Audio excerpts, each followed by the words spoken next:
والله فضل بعضكم والله فضل او الله جل شانه فضیلت ورکړی دی بعضکم علی بعض ځینې تر تاسو نه ځینو باندې فی الرزق په روزي کې فمن الذين پس ند خلق فضلوا کوم د فضیلت ورکړی شوی دی براد دی رزقهم واپس کون کې د خپل روزي علی ما ملکت ایمانهم هغه چاته چې مالکان دي دغه خلاصونه یعنی دغه غلامان فهم فيه سواء دوی پاغي کې برابر شي اف بنعمت الله يجحدون پس آیات نعمت الله پس آیات د نعمت الله نه يجحدون دوی انکار کوي چې دا قران مجید د الله کتاب او تاسو د لپاره هدایت او رحمت دی او دغه شانتي باران رحمت د الله تبارک وتعالى په تاسو باندې خاص رحم و کرم دی چې دغه په ذریعہ باندې د ټول د رزق اسباب نظام د دنیا هغه روان دی دغه شانتي په تاسو لپاره په سارو کې په دې جناورو کې ډېر لوی عبرت دی چې الله تبارک وتعالى تاسو ډېر ضرورت د دې په ذریعہ باندې پوره کوي دغه شانتي د الله تبارک وتعالى په تاسو باندې لوی نعمت هغه دي د رزق په باب کې چې کوم تاسو ته میوه او دغه شانتي خوراک استاد لپاره بهترین رزق الله تبارک وتعالى درکړي او بیا دغه تفصیل ذکر شو چې هغه کجوره ده انار دي او شهد دي او بیا الله تبارک وتعالى د خپل د نعمت ذکر په دې انداز سره فرمایل چې تاسو ما پیدا کړی او بیا تاسو له مرګ کوم او په تاسو کې بعض خلک تاسو عمر ته لاړ شي چې هغه بیا واپس دا وینه ماشومان جوړ شي د خواري عمر ته ارزل العمر چې وتویل شي هغه عمر ته تاسو بعض خلک بیا لاړ شي پاږي کې او سره د خپل علم نه سره د پوهې نه بیا نه پوه شي او دی عمر نه د الله محبوب پیغمبر پناه غواړي ارزل العمر چې وتویل شي نو هغه عمر ته هم بعض خلک پاږي کې ورسیږي چې کوم خلکو د کلام الله سره تعلق وي د قران مجید لستون کې وي د قران مجید سره مینه محبت وي الله تبارک وتعالى په آخري عمر کې دا وی اعضاء دا وی قوت حافظه دا وی نظر دا وی هر یو شی الله تبارک وتعالى چې محفوظ ساتي د قران مجید د معجزې د برکت نه کوم آیت مبارکه په دې کې یو بل الله تبارک وتعالى د خپل د قدرت د تقسیم طرف ته اشاره فرمایي چې په دې انسانانو کې کوم تفضیل دی او دې کې ادنا او متوسط او اعلی دی د دې تقسیم هم د الله تبارک وتعالى طرف نه دی او الله رب کائنات په دې دنیا کې د دنیا په دې نظام کې د دې مال د تقسیم یو بهترین طریقه کار ارشاد چې فرمایلی دی بهترین طریقه کار وضع فرمایلی دی کم کس مالدار پکار دی کم کس متوسط پکار دی کم کس فقیر او غریب پکار دا د الله رب العالمین په علم کې دی او الله تبارک وتعالى په داسې بهترین انداز سره د رزق تقسیم په دې مقدس مکه باندې کړی دی چې د دنیا یو نظام هغه دغه متبادل نشي کېږي او دغه شانتي الله تبارک وتعالى چې کوم قدرتي وسایل دي هغه وبو دي هغه معدنیات دي هغه نور خیر دي هغه کې عام د ټول انسانانو یو برخه یو حصہ هغه مقرر کړی دي بیا الله تبارک وتعالى په انسانانو کې بعضو ته په بعضو باندې فضیلت ورکړي دي چاته مالی لحاظ سره فضیلت زیات ورکړي دي او چاته کم ورکړي دي دا د الله تبارک وتعالى تقسیم دي وجه صدق الله رب کائنات قرآن مجید فرمایي ولو بسط الله الرزق لعباده لبغوا في الارض کچری ما ټول ته یو شان رزق ورکړي په مقدس مکه باندې په بغاوت شو ولكن ينزل بقدر ما يشاء لیکن زه خپل اندازې مطابق رزق چې دی زمکه ته راکوزوم نو د الله تبارک وتعالى په دې تقسیم باندې راضي اوسېدل دا اصل ایمان او اصل مسلمانی دا الله تبارک وتعالى په خپل قدرت کامله سره کم کس ته چې څومره مناسب وي هغه عمر رزق ورکړي او چې کله انسان په خپل رزق باندې رضا بالقضاء باندې د الله په تقسیم باندې راضي شي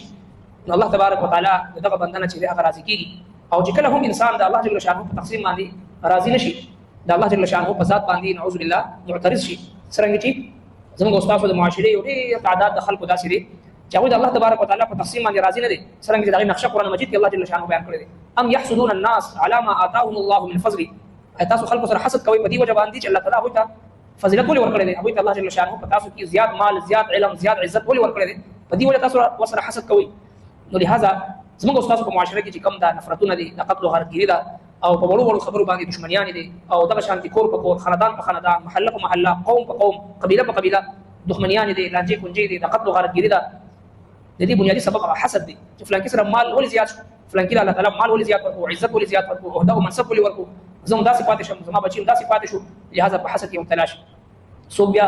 د سحر او د جادو سهارا اخلي او څوک چې دین بیا د قدرتيانو سهارا اخلي او څوک چې دین خپل باندې دښمنی ته چې دی کوزيږي خپل آخرت دنیا دوه بربادي زموږ استاد معاشره د دې سیس نه ډک ولې د الله رب العالمین په تقسیم باندې معترض دي اکثریت د مسلمانانو چې ګوري د الله تبارک وتعالى په تقسیم باندې راضي نه دي الله رب کائنات فرمایي چې والله فضل بعضكم على بعض بعض ته په بعض باندې فضیلت ما ورکړي في الرزق پر روزي دا د الله تبارک وتعالى تقسیم دی. څوک به مالدار وي، څوک به متوسط وي، څوک به غریب او فقیر وي. دا د الله جل شانه تقسیم دی. او د دې په مقابله کې چې کوم سیکولریزم دی او دغه شانتي سرمایداران نظام دی، سوشلیزم دی، هغه کې دا کوئی سوچ او فکر دا چې مالدار همیشه مالدار نه مالدار جوړ شي او غریب نه غریب تر جوړ شي. او دغه سرمایداران نظام سوچ او فکر دا چې دا مال دولت د دې اهل د معاشره او افراد دي. حالانکه شریعت مطهره بعضو خلکو ته چې الله تبارک وتعالى مال دولت ورکړي دی او هغه پابند کړی دی، هغه د خپل مال یو لویه حصہ 2.5% چې هغه زکات وباسي. هغه زکات کې خپل مقربین عزیز او قریب د ټول مخ کې د خاندان خلک، د چمګون خلک، او بیا د معاشري هغه مظلوم او فقیران غریبانان خلک چې کوم یتیمانان دي، کوم دي بے سهاره خلک دي، دا غوي خیال بساتي، دا حقوق ادا کوي.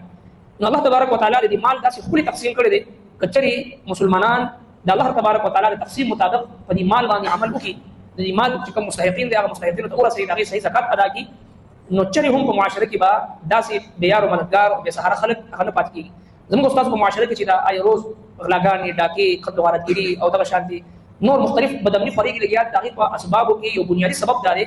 چې کوم صاحب حیثیت او مالدار خلک وي هغوی په خپل مال باندې لکه د لړم ناس وي، لکه د مار ناس وي، د هغې حق نه ادا کوي. چې څرنګه د زکات ادا کولو حق دی هغه شان زکات نه ادا کوي. مونږ یې پېژنو ډېر خلک داسې په هغوی باندې حج فرض دی نه کوي، په هغوی باندې زکات فرض دی هغه نه ادا کوي. ډېر زموږ میندې خویندې په کورونو کې داسې چې په هغوی باندې د هغوی په کالو باندې زکات فرض وي، بالکل په رڼا ورځ کې خو ویني د الله حکم دی، زما دنیا هم پرې خرابېږي، زما آخرت هم پرې خرابېږي، زکات نه ورکوي، حج پرې نه کوي. نو لهذا د الله تبارک وتعالى چې کوم تقسیم کار دی د رزق، هغې کې مونږ او تاسو د هغې مخالفت کوو، او د هغې مخالفت د وجې نه په معاشره کې غربت راځي، فقر و فاقې راځي، تنګدستي راځي، افلاس راشي. نو چې کله غربت راشي او تنګدستي راشي او بدامني راشي، نو بیا